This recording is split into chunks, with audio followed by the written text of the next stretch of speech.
Taong 1986, matapos ang EDSA People Power 1, nakita ng buong mundo kung paano pinatalsik ng sambayan ng Pilipino ang mga Marcos sa Malacanang.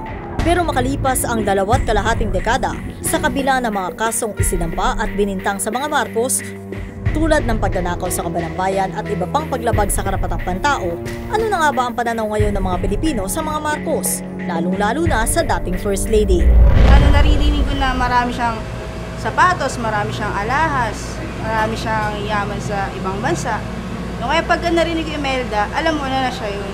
Sapatos, Malacanang, yung EDSA Revolution. Yung maano siya maggarbo magdamit kasi. Nakita mo naman kung magdamit, di ba? Iisang damit lang ginagamit niya, di ba? Yun lang naman. Pero kung si UP Professor Vim Nadera ang tatanungin, imahe raw ng contradiction o irony si Imelda. Tumatawad ako kasi gusto ko maging akin. Pero hindi ko naman mapagpili kasi wala na akong pera. Mahirap na ako ngayon. Isang interview na hindi ko malimutan, habang umiiyak siya na wala na raw siyang kayamanan, no? Nasa likod niya, hindi ako nagkakamali, isang original na Picasso o Van Gogh painting na alam naman nating milyon-milyong dolyar ang halaga. Sa kabila nito, hindi pa rin daw maitatangging isang cultural icon si Imelda. Ang takbuhan ng mga alagad ng sining noon ay ang Cultural Center of the Philippines o CCP. Na nung una may pagka-burgis nga lang kasi nung dekada 70, hindi ka makakatungtong ng CCP nang ikaw ay nakatsinelas, nakamaong o gusgusin. Nung panahong dekada 70, dekada 80, suot-suot niya kahit sa magpunta, katabi ng mga naka-Amerikana o naka-gown. Yung Philippine terno o Imelda terno, no, or Marcos terno, nailagay niya o nailuklok niya sa mapa ng fashion design. Ilan sa mga impluwensya ni Imelda sa ating pop culture ang mga Imelda-inspired t-shirts at dolls.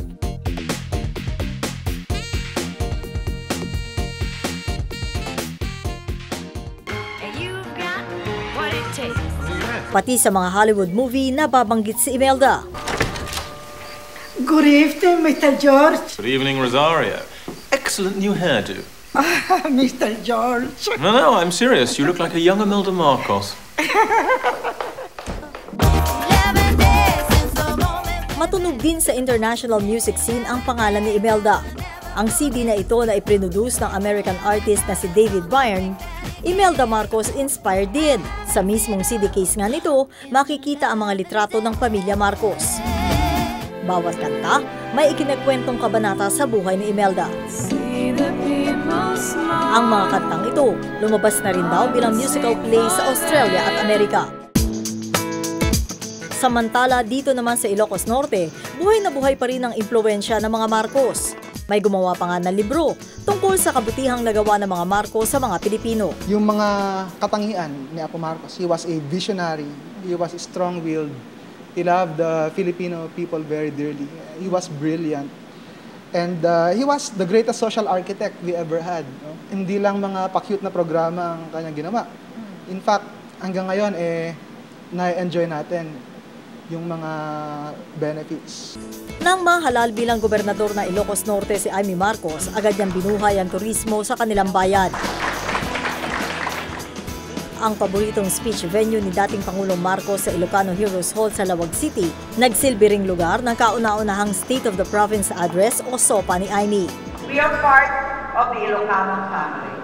And like every family, no matter what anger or bitter argument may have ensued over the kitchen table last night, we stand on a new day with the great Ilocano people bound together here in our home, Ilocos Norte. Ang mansyon namang ito na ipinatayo ni Marcos noong 1978, pinangalanan nilang Malacanang Tiamyanan o Malacanang of the North. Taong 1986 nang kumpiskahin ito ng gobyerno sa paratang na ninakaw raw ito ng mga Marcos.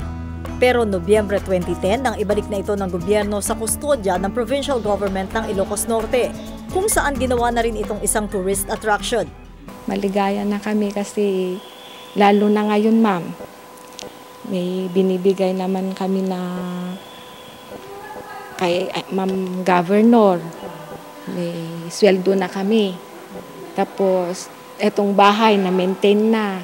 Dito sa second floor ng Malacanang of the North, makikita yung master's bedroom nila dating Pangulong Ferdinand Marcos at dating First Lady Imelda Marcos. Ito daw yung kama noon na mag-asawa at dito yung upuan na paborito nila na gamitin tuwing sila ay nagkwekwentuhan. Ang sala set naman na ito ang tinatambayan daw na mag-asawa kasama yung mga anak nila tuwing sila ay nagsisiesta at nagbabakasyon dito.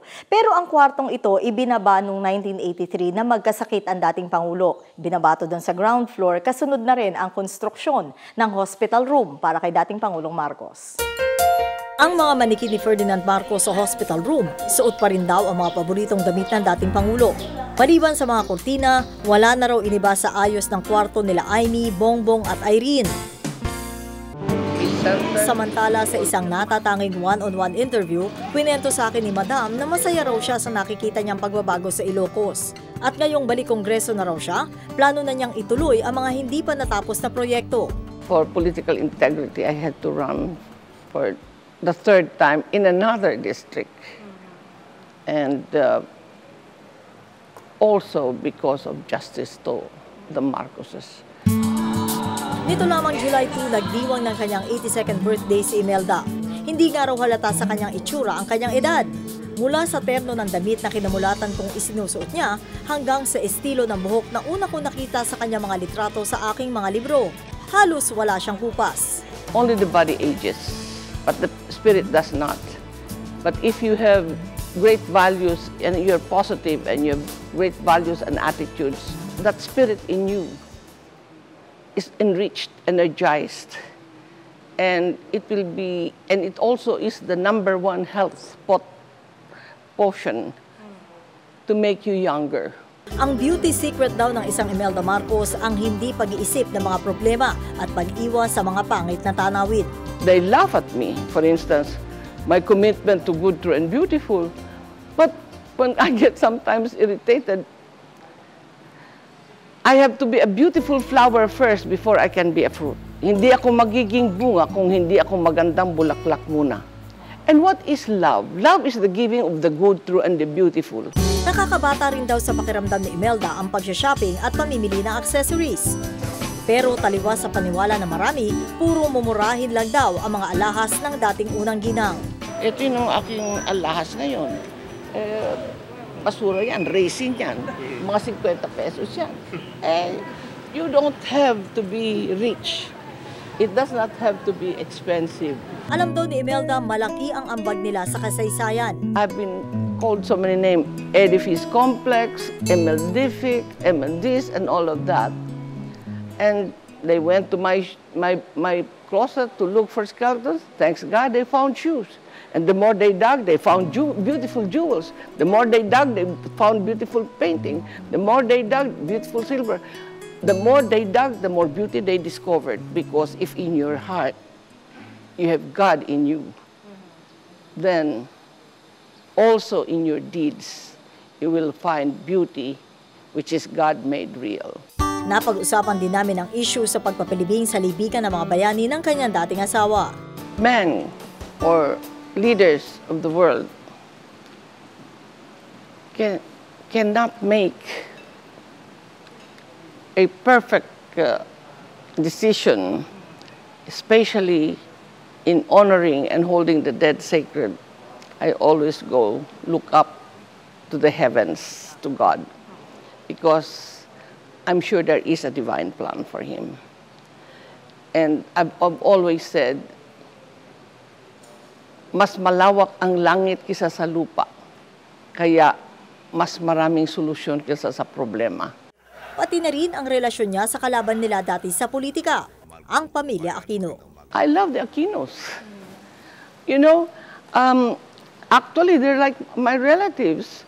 They even would thank me that I had their father operated and I prayed for their mother when she was sick and hoped that she would get well.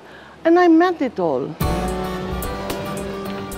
Pero sa gitna raw ng mga kontrobersyang kinakaharap ng kanilang pamilya, noon at ngayon, umaasa pa rin daw si Imelda na mag-iiwan siya ng magandang marka sa Pilipinas. I hope they will remember me as someone like each and every one of them. Why? Was Imelda a genius? No. Did Imelda have a great mind? No. What did Imelda have? What Imelda had was common to all, common sense. And common sense is bringing out what is natural, and what is natural is God. The only democracy in this world is God. So I hope that my life, painful and exciting and glorious as it may be, can serve as an inspiration, energizer, hope for everyone. 25 taon nang wala sa pwesto ang mga Marcos, pero hanggang ngayon pinagtatalunan pa rin kung nakabuti nga ba o hindi sa kasaysayan ng bansa ang pagdating ng isang Imelda Marcos. May mga produkto na at likhang sining ang ginawa para sa kanya. Pero paano nga ba siya dapat tignan? Sa dakong huli, kasaysayan ang huhusga sa isang Imelda Marcos. Patuloy na magbabantay sa isyu ng bayan. Ako po si Sherry Ann Torres, kasama sa Iisang Brigada.